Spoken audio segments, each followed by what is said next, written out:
Okay. So, dito daw niya daw ito ng dash. Alright. Prelim grade 1.5 1.5 2.0 2.0 2.5 enter.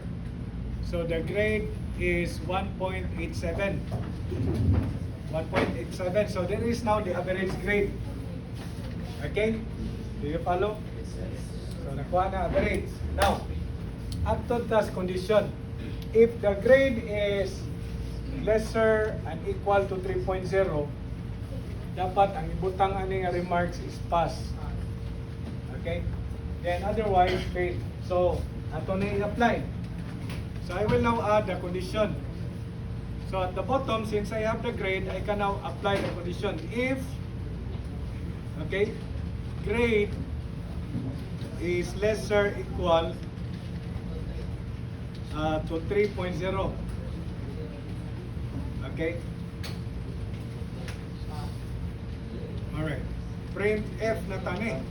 So, print F, simple na kayo, pass. Okay?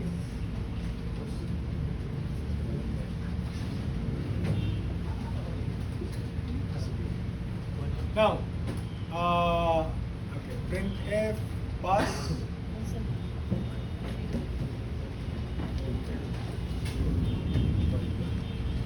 Okay.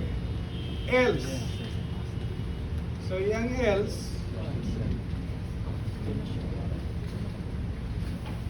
print F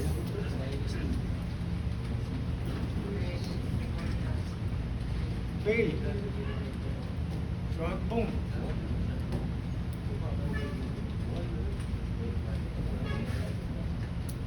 Okay, so that is how you are going to handle. Ay, okay, that is how you are going to handle the condition. So simple na kayo. If grade is lesser equal to 3.0, open bracket, close bracket dire, inside is the action.